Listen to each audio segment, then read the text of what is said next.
Hi guys, so I just did my makeup. I feel a little bit more human, even though it wasn't ideal conditions because I don't have my makeup set up. I forgot a foundation brush, which is ridiculous, and then I don't know, I'm just feeling out of sorts, you know what I mean? Not good lighting either. But I think it actually came out pretty okay. I'm just going to show you the products I used for my foundation. Now let's start off from the beginning. For my primer, I used the Laura Geller Spackle treatment, which I actually like, even though it has a golden tint to it. It works for my skin tone. And then for my foundation, I mixed the Infallible Pro Glow and the Infallible Pro Matte.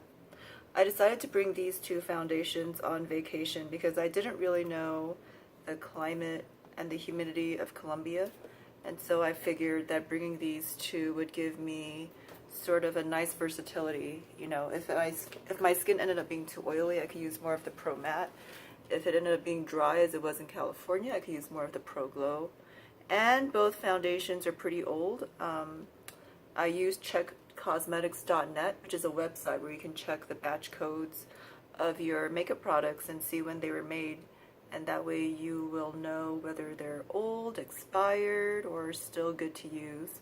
And mine are still good to use. They were made in March of 2016, but they are quickly approaching that expiration date of 3 years, so I decided to bring those to use it up, and also if I lost it, it wouldn't be a big deal.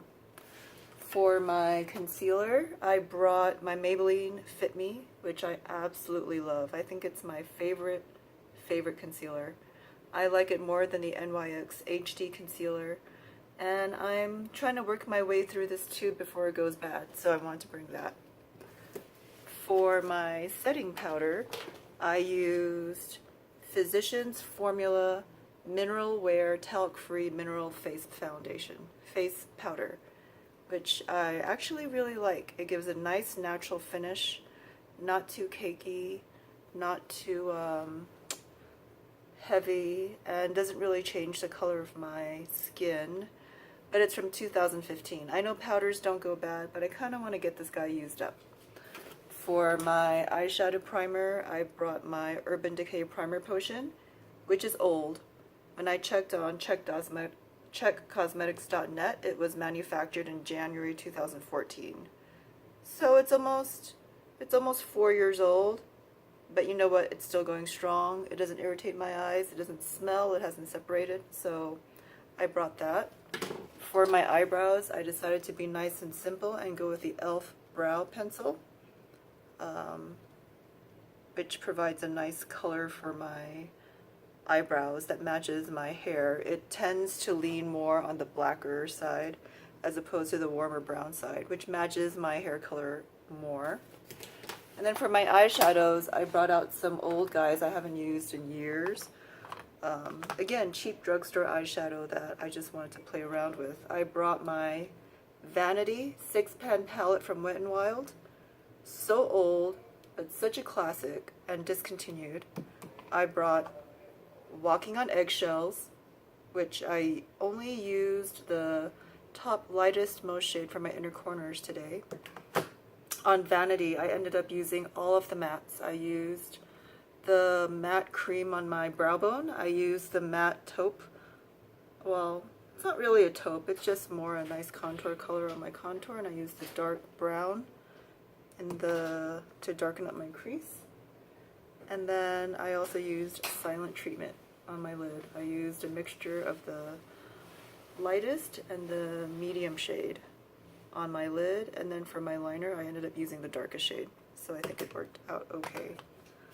And for my eyeliner and my mascara, I used Urban Decay 24/7 and a little sample of the Too Faced Better Than Sex mascara. For my contour, I was going to be versatile, so I brought my little tiny sample-sized Hoola bronzer, which I think worked out well. And then for my blush, I also used something else that I haven't used in years, and it's just average, so I don't know. I won't be unhappy if I lose this guy. Sonia Kashuk. in Melon, which is not melon in any way, it's a pink. And for my bronzer, I use one of my favorite drugstore bronzers. It's the Bronze Booster from Physicians Formula in light medium. But this guy is really old, 2012, so I'm trying to use him up. Or at least get some use out of him before I get rid of him. And then for my highlight, I went with the LA Girls Strobe Light Strobing Powder in 110 watt. Which, again, I don't love, but I have a tendency to bring on vacation makeup that I don't love, so that if I lose it, I just don't care. And for my lipstick, I'm using the Revlon Rose Velvet, which is a nice natural color. The light keeps on going on and off because I have this weird ring light that will only light up if you stay right in front of it. And now that I'm using it, I feel like I know exactly what the YouTubers are talking about, because I think this is the hot new light right now. But I actually find it really annoying. Oh, and I forgot to mention, my lip liner is Natural by NYX. So it came out better than I expected. Because when I was doing it, I was like, this is going to be a hot mess. I still feel like crap though. Alright, that's it.